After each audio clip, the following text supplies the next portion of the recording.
So, is this proof that the strange mummies found in Peru were of alien origin? This is crazy. Get in here. This is Jack with Cosmic Road. I talk about UFOs and the paranormal.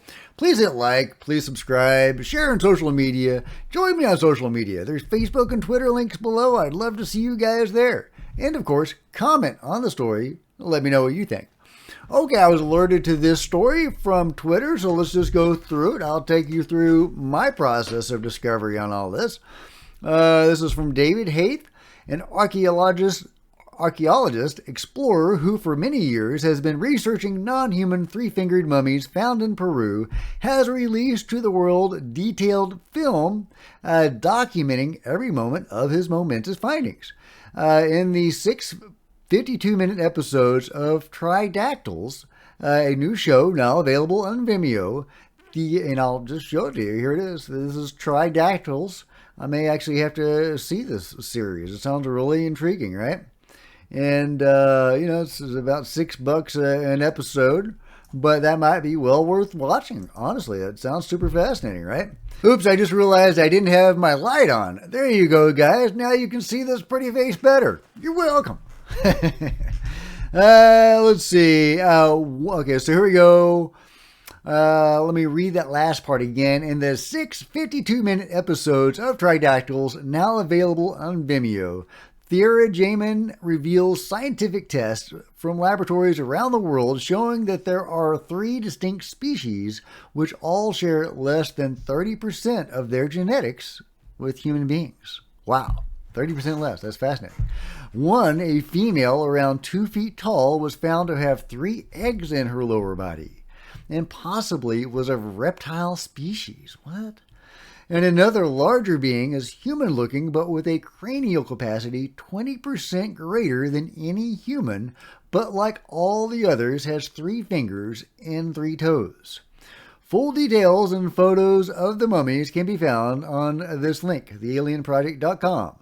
The new film reveals DNA analysis, carbon-14 dating, high-resolution CT scans, infrared microscopy, and histology, with which show no evidence of fraud, alteration, or manipulation. American William Gillison traveled to Peru with UFO investigator Robert Salas to a conference, and both men became convinced of the mummy's authenticity. The new findings end speculation that the mummies are faked body parts, connected together for profit by grave robbers. The mummies are now being kept at an engineering university in Peru and are available for study by any appropriately credentialed specialist.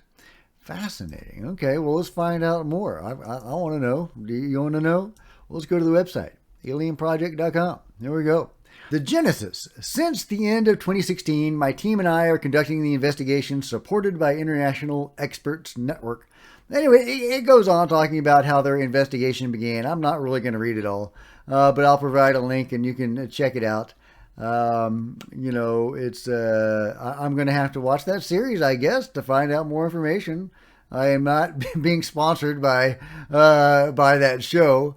But however, I am very curious. I mean, if they have found alien mummies, I want to know about it. And I figure you guys probably do too. Might be worth checking out the first episode anyway. If I do watch that, I'll let you know what you think. And if any of you guys have seen this, let me know what you think. By the way, this is not to be confused with the Atacama Skeleton, a similar alien mummy that was found in that general region of the world. And what's interesting about that skeleton is that it was taken to Gary Nolan, and he was asked to examine it. He ultimately debunked it. And here's a paper he wrote about it. There's his name on the paper right there. And I'll link to that, and you can read that at your leisure if you would like. And it's interesting. Like I say, he ultimately debunks it. Let's just, spoiler alert. Skipping to the end, this was a girl with many DNA mutations, not anything more exotic.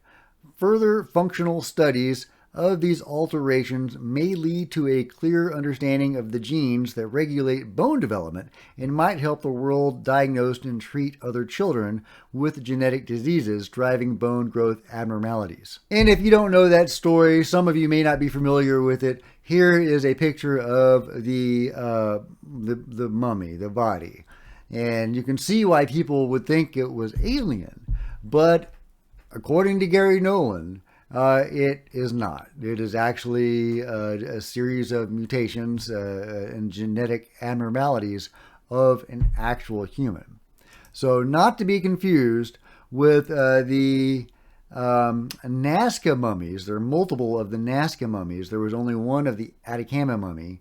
And apparently in the Nazca mummies, they're saying they're actually inhuman. That in the from tests around the world showing there are 3 distinct species which all share less than 30% of their genetics with human beings. So there's 3 different alien mummies. They're all different from each other, and each of them only has 30% in common with humans, meaning, I suppose, that they're hybrids, much like the Bigfoots. That's according to David Paulides, the missing 411 guy. And he says, according to his research, and at labs, he sent Bigfoot DNA to a crime lab, and it came back as being half human and half other. So if Bigfoot is a hybrid, then apparently these other beings are also hybrids. So it seems like ancient aliens, or whatever you want to call them, the beings, engaged in a lot of experimentation. And there were multiple hybrids all over the place. I mean, that could be responsible for a lot of the legends and myths that we have. I know that sounds fabulous, but so does all of this. So anyway, I am probably going to check out the first episode of that show and see if I'm intrigued enough to keep on watching. But yeah, alien hybrid mummies. That sounds juicy. I'm not going to lie. That sounds pretty juicy. So so if you've seen it, let me know what you guys think, and I'll let you know what I think. What do you think about the whole alien mummy thing in general? In the likelihood that ancient aliens created a bunch of hybrids. What were they doing here? Does it have anything to do with the cone-headed beings? One of these fellows apparently had a much larger, 20% larger brain cavity. So is that one of the cone-headed beings that apparently were rulers of some ancient people and were either aliens or hybrids, apparently? I don't know, but if I find out, I will let you guys know. Let me know what you think of this story. Please give this video a big thumbs up. I would really appreciate it. Smash the subscribe button and of course the bell to be notified of future videos. Join me on social media. I would love to see you guys there, trying to build up my social media presence, get the word out about this channel, and of course see some of my other videos. Until next time, this is Jack with the Cosmic Roads signing out.